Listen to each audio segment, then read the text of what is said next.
Family ithatu kuma itura ria wa Kibugi Kigumo kaunti-ini ya Murang'a matigitwo magitara hathara nene thutha wa mai ma riunero itangi-ini rimwe mwena uyu gucungireria itwika.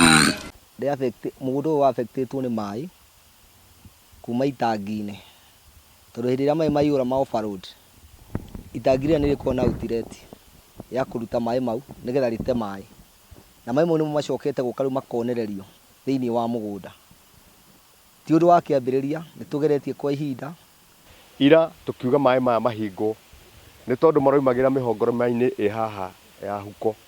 kuonania mai mau mahingo ni andu acio mai mau no guthira marathirire na wira ungiendekana no kumera tukumera mahingurire mai mau na andu moke na mekire wira ati mai mau maroimira guku mihongori-ini ino nimo maratumire mugunda uyu twike. Itangi riri riramatagwo ni kambuni ya gutambia mai ya Msosco guko ikari makiuga ona thengia wa gukorwo magikaira kambuni ino gwa kahinda ka miaka 20 gutire ikinya kambuni ino ikoretwo ikioya.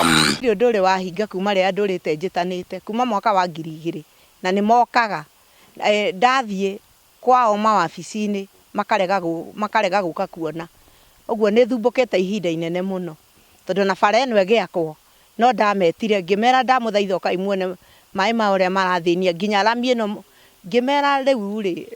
ni ndirarigwo gwika ati. Riu family ici ni moritie urugamiriri wa kambuni ino gukorwo ikimariha hathara iria matungitio ni mai maya kuona itwika riri rikuite miti macani mbembe gatagati ka mimera ingi guku nake murugamiriri munene wa kambuni ya Msosco Mirinyaga akiuga hathara ino ni kurugamirirwo. No nyende hathara iyo irugamirirwo ni aria ene mai tondu tiga maregire guthondeka mai maya ri mai ma matingiaringire murimo uria matingirokire guthukia na guthukia kuu kungi kwa andu acio angi matari hakuhi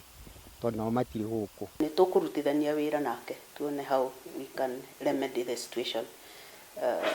and sort the issue. Ni tukoragwo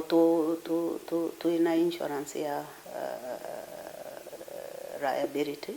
of assets na already ni turipotete kuri insurance na nimeguka ground nao ma assess the situation. Ona kuri uguo Mirinyaga augite gitumi kinene kia itwika riri ni uhuthu wa tiri uria uracungiriirio ni mbura nene iria irakoretwo igithandana. Kuringana na report iria turamenya na investigation ni ati ni kurari na an underground leak ya kuma himai ma mbura tondu na tariu no mara flow na ni tuhingite mai matirathie ndagika eno uguo ni kuroneka na overflow ya itangi gioka irakorire ground already weak ground already a weekend na mai maria makoretwo magithie underground ni tureciriria ni mambura kana gathima ke handu na kuona mbura ni kwambia kura mweri ukite riu muingi wa mwena uyu ni uhoete makinya ma naihenya makorwo magikinyukio niguo gutigirira gutire itwika rikeyumiria mwena uyu.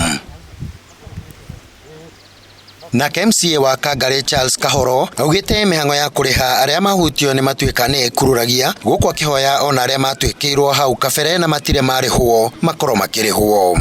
No tariu ona uria watwikirwo ni haha ambiria kioyo agehethia kiheo handu ha guikara nginyagia umuthe turugamite na inywe haha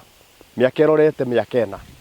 ndari ona mundu ugucoka haha murio wikaraga atia kana kiuriaga kana muikaraga atia ici na wa Murang'a ona kene agiru ni kuoya horo tondu this a disaster nagiru ni kuoya undu nao na njira ya kinyi